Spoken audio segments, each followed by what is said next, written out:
ഒരു active recalling ആണ് നമ്മുടെ റിവിഷൻ എന്ന് പറയുന്നത്.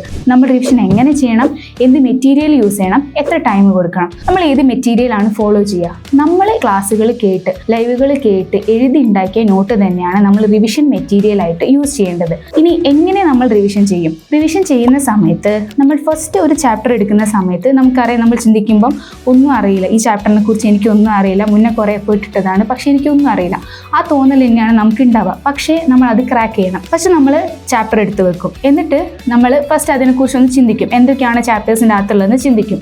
അപ്പം നമുക്ക് നമ്മുടെ മൈൻഡിലേക്ക് വരുന്ന സാധനങ്ങൾ ഭയങ്കര കുറവായിരിക്കും. പിന്നെ നമ്മൾ ഓരോ സബ് ഹെഡിങ്ങുകളിൽ വെച്ചിട്ട് നമ്മൾ ആ ചാപ്റ്ററിനെ റീകോൾ ചെയ്യാൻ വേണ്ടിയിട്ട് ശ്രമിക്കാം. അതിനുശേഷം ഹാർഡ്, മോഡറേറ്റ്, ഈസി, ഈ 3 കാറ്റഗറിയിലായിട്ട് നമ്മളെ റിവിഷൻ ചെയ്യാൻ പോകുന്ന ചാപ്റ്റേഴ്സിനെ തിരിക്കാം. നമ്മൾ ഹാർഡ് ടോപ്പിക്കിനാണ് ഈ റിവിഷൻ പ്ലാനിൽ നമ്മൾ ഏറ്റവും കൂടുതൽ ഫോക്കസ് കൊടുക്കേണ്ടത്. ഇപ്പം നമ്മൾ ഈ ഹാർഡ് ടോപ്പിക്ക് നമ്മുടെ ഫുൾ എഫേർട്ട് ഇട്ടിട്ട് ബ്രേക്ക് ചെയ്ത് കഴിഞ്ഞാൽ നമുക്ക് ബാക്കി പെൻഡിങ് വരുന്ന ടോപ്പിക്സ് ഏതായിരിക്കും? ഈസി ടോപ്പിക്സ് ആയിരിക്കും.